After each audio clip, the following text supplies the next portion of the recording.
Hello, my name is Raheen Fatima, and today we have Samantha. Hi, Samantha, how are you? I'm doing so well today. How are you? I am great. So, Samantha, can you please introduce yourself for our audience? Of course, I'm Samantha Rose Paprin. I am a healer, a teacher, a coach, and a public speaker. I am nomadic. I'm from the United States, New York City. I've spent the past about 9 years traveling the world, living all over the place, learning all different modalities for healing, meeting all different types of people, living in different types of communities, seeing what vibrated best with my frequency, and realizing exactly why I'm here on this planet and what my purpose is in this lifetime. That's awesome, Samantha. Okay, so let's start out by your childhood. How was your childhood, and how was little Samantha as a kid? Little Samantha as a kid, she had a really interesting childhood. She was super lucky in many ways, but I had a lot of different challenges come up and present themselves. I never really had a good relationship with my mother. I always wanted one, but I grew up having a really, really difficult time relating to her and some other people in my family. And that made me feel very disconnected when all I wanted was connection from a very young age. And it made me, in essence, be the definition of love and exude love and just want love and to receive and give and experience it in all different facets and all different dynamics of it and all different dimensions of it. And I, sought out a life, or my soul sought out a life that led me on a path of a deeper understanding of the human condition and learning how to navigate through life when turbulence shows up, and how to create, the best coping mechanisms that I can not just use for myself, but then help pass down. And that's what's led me to the career I'm in today. Okay, so that's great. So I think from the real start, from your childhood, you learned about connectedness and how important it is to give out love and to be connected with everybody around you. So when did you start your career? When did you finally thought that, this was what I'm gonna do and I'm gonna go for it? When did I really start my career? It must have been about 4 or 5 years ago when I decided to go do my first yoga teacher training. I realized that I had a bigger purpose than I was at the time a personal assistant, which I loved the work I was doing, and I was still in service then, and I was helping, but I wanted to help on a bigger scale. And I realized that I wanted to teach yoga, and I went on a journey to Peru where I had my first yoga teacher training. And when I was there, I realized that it was more than just yoga that I wanted to share.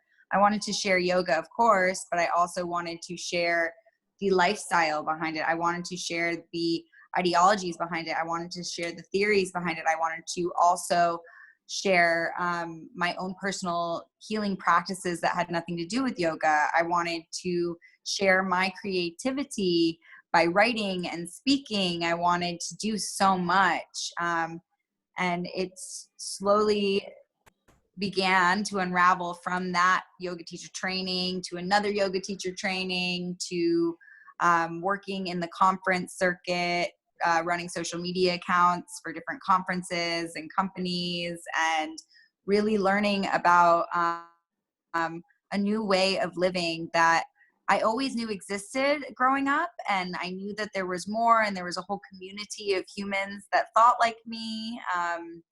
I knew it in my heart and my soul, and I found them, and I've been finding them. It's my soul family. And I couldn't imagine being on a different path any more now than I am, when I was younger. I don't think I knew that this was coming. Yes. And so you told that, your first, like how you basically started was a yoga teacher training. So why did you choose yoga as the thing that you would want to teach? I chose yoga as the thing I wanted to teach because I broke my collarbone falling off of a horse about right around before my yoga teacher training, about 6 to 8 months before my yoga teacher training. And during the first few weeks of the collarbone break, I never thought that I was going to be able to move again. I didn't think I was going to be able to be as physical and physically active as I was previous. And I was very sad. And then one day, my friend was like, you should try to start your yoga practice again about 6 months into healing. And I slowly started yoga. And within a matter of weeks, the frozen shoulder that I had developed and all of the other side effects of breaking my collarbone started to dissipate. And I started to gain muscle again. And I started to trust my body and my intuition again. And I realized that, I had this fire and this drive, excuse me, sorry. I had this fire and this drive to help make that initiative happen in other people and help people see the healing powers behind yoga and people's limitless capacity to heal themselves. Yes, that's beautiful because in an injury you realize that this is important, and it's a very beautiful journey of yours. And so you say that you're a nomad. The only place I've heard that is in a geography book. Hmm. So it's nomad, shepherds, and a lot of things. But so what do you mean by a nomad if you are like one?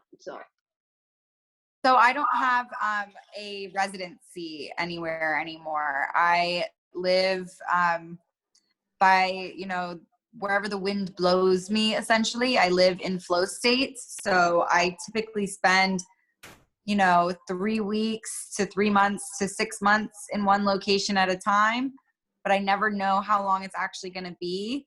I always pack for a variety of different weathers wherever I am. I travel the nodes of the planet and listen to my intuition and find out where I'm supposed to float to next. I do have like aspirations of finding a rooted base, but I do know that my soul's journey is to travel the world and share my light and my wisdom all over the planet. So I'm not very fixated. I don't have a fixture, a one space that I live in. That's absolutely amazing. Okay, so where are you now? Currently, I'm in Austin, Texas. I just landed here in Texas 2 days ago. I was in Costa Rica for about 2.5 months.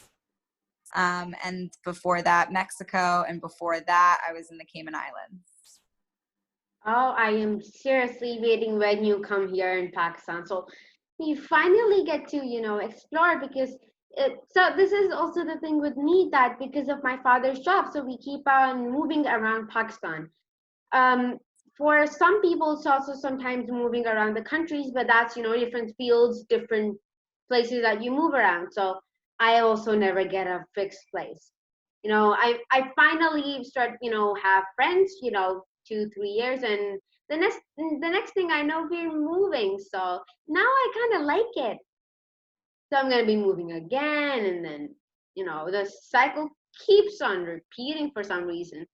So Yeah, you get to have tastes of different flavors of all different people and places. It's nice. it is. So when did you start, realizing that with a yoga teacher, it's good that you become a healer as well, because I know you were healing the collarbone, so that's how it is connected. Because one of my friends broke a collarbone. She fell from a building, and she told me, "Man, never ever fall from a roof. Okay, never ever try that." She tried it. Oh, she got it. So Yeah. Tried and tested. so when did you start becoming a healer? Because a yoga teacher pretty much connected to a healer. Well, yeah, I think that, innately, all human beings are healers from the day that they're born. I think that we have an energy that is within us that is a healing energy, and it's just learning how to wield that at will. And I think that even just human contact and connection is healing in itself. I decided to go down more of an extensive healer's path after becoming a yoga teacher. I started to get introduced to modalities like Reiki and other healing modalities. And I started taking classes with the Modern Mystery School. I learned how to be a life activation practitioner. I'm a ritual master with them. I'm a Reiki master. I'm a Lightarian Reiki level 2. I've picked up a bunch of different practices, and I've channeled through my own practices that are through my own innate wisdom, through my ancestry, through my past life lineage that, is innately mine. So it's been a journey. I like to always say it's these past 5 years that was, the most significant, but to be honest, I think that the cosmic map goes all the way back to the day that I was born on this planet, and everything is so interconnected. Everyone is so interconnected. Every single experience I ever had was necessary to make me who I am today, to initiate and activate the healer, teacher, speaker, author that is within me, that is me. Yes, and that's really cool because yoga, meditation, and Reiki are three things that I guess I've been listening, I've been seeing, and I've been kind of uh, seeing people do almost all my life because doing meditation are one of my first memories with my dad. So my dad has been into Reiki a lot, and I was just thinking I actually should introduce you guys. Although he's an old man, but he's kind of cool.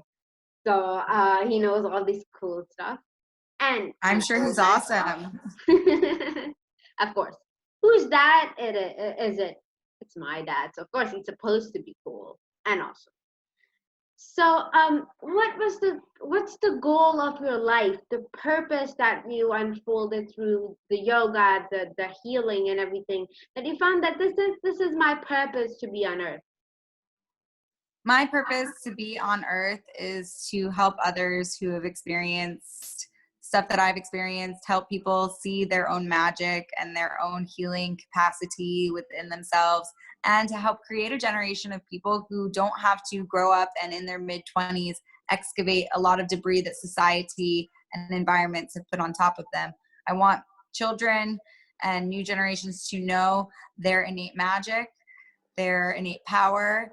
I want everyone to remember their self-sovereignty as rulers of themselves, as leaders of themselves and of their communities, and that we're all each other's students and teachers. That is so true. And I think that it's really, really important to start growing from a young age. Like, you grow from 1 to 2 and then, so on. It's important to do that. Like just you said, it's better if you grow, in a small, but from like one to another number. But not like, you start just growing, you start rapid growth when you are in your 20s, like mid 20s. It's like you're walking dumb out of the university. I hate to say that, but that's how it sadly is. So what do you want to say about that? I think that's very accurate. It's a really big shift to make all within that short period of time, and I think that it does make a warrior out of a person if they can make it through. But the journey doesn't have to be this difficult. That's not what life is meant to be. It can be easy, and we can choose that ease and the path of least resistance. And we need to stop stifling people's magic and people's innate gifts and abilities and start allowing it to free flow again, because that's how we're naturally meant to be. Yes, indeed. So now because I always have short interviews so that as the audience is always, tuned in. So our interview is coming to an end, but at the end, I'd like to ask you two things. First, where are you most reachable so anybody in the audience would like to call you for a digital event or anything, or they want to interview you, whatever work they have with you. How could they come and contact you? I can be contacted at my Instagram page at Divine Lioness, and that's going to be spelled with 2 N's and 3 S's in Lioness. So DivinLionNESSS